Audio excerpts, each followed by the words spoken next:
Even major champions have to learn the game somewhere. So what are grassroots facilities like in our country?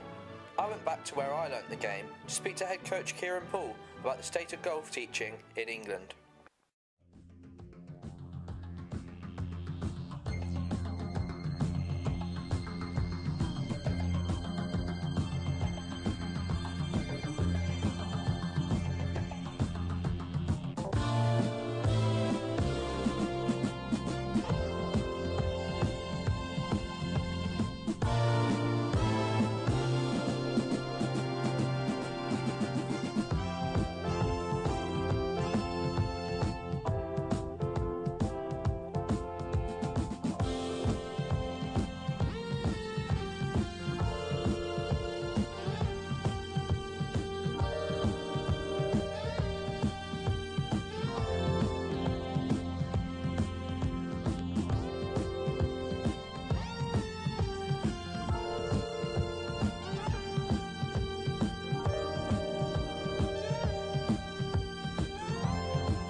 As well as being able to rip a drive of his own, the pro taught me these skills growing up.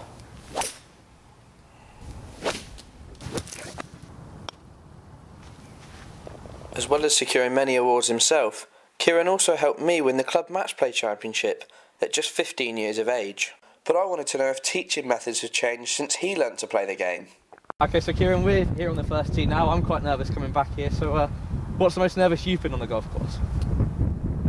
When I was doing my playing test to qualify as a professional, 18th hole, I had 3 shots to get in, about 160 yards to go, over water, and I stood there and I shanked it straight right. And how are you in front of, was there a big crowd there that day, or? Massive. Massive. And Seemed like more. How are you in front of crowds? Generally okay, apart from that time. Okay, so with regards to, say if you were playing in the Open or something like that, do you think that it would massively affect your performance? No. No? Would you thrive on it? Yeah, because I feel that it focuses you more because you're trying to block out everybody else around you. And with regards to your coaching yourself, how do you cure, say, an amateur golfer from first tee nerves? Is there anything you can do?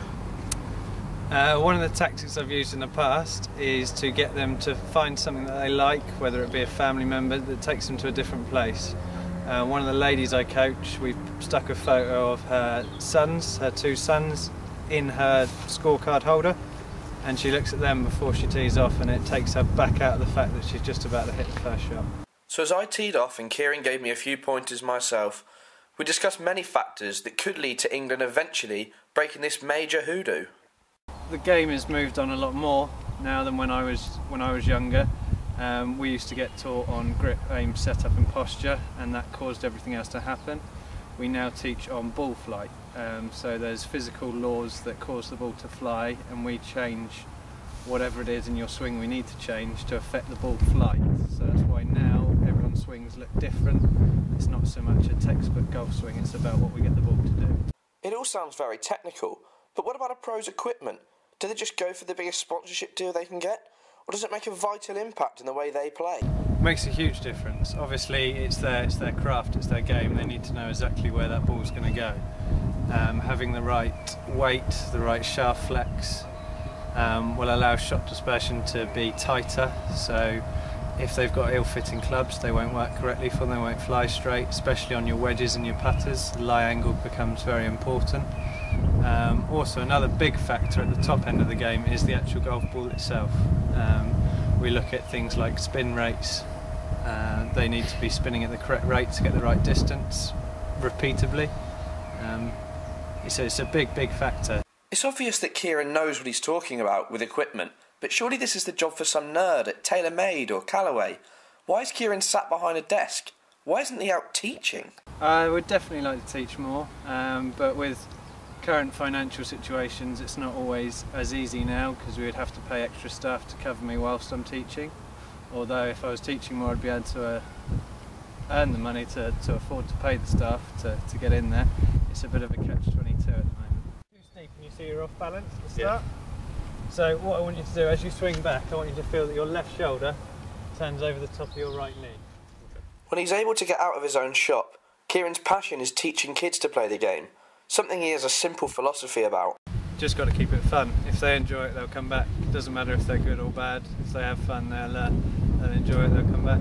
And what sort of methods do you use? Do you use games? Do you give them incentives? Or incentives is difficult because you don't want to reward someone for being better than someone else, because then you've got a junior there that might not ever win and he might feel, well, I'm no good at this, and not enjoy it so much.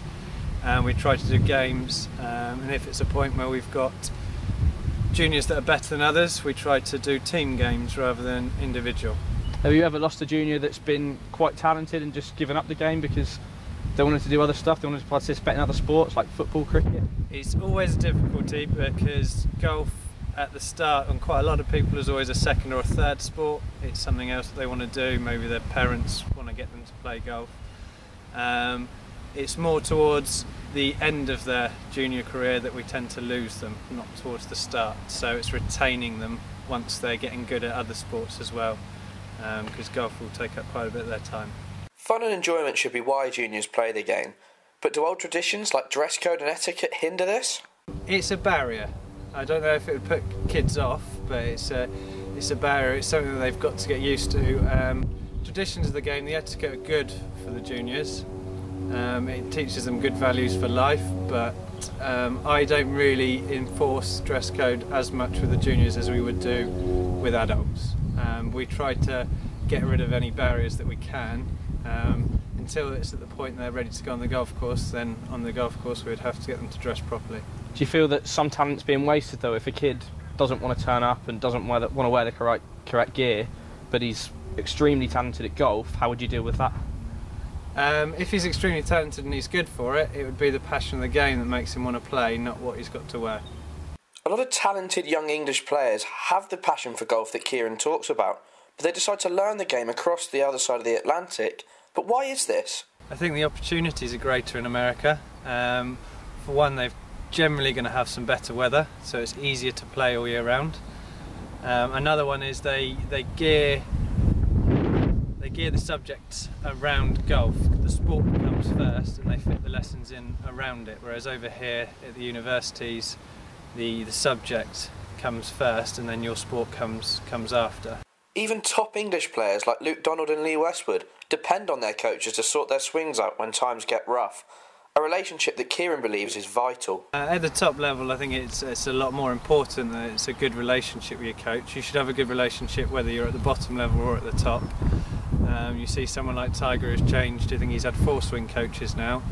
Obviously feels like he needs to change or progress each time, so he's trying different avenues. People have different philosophies of coaching.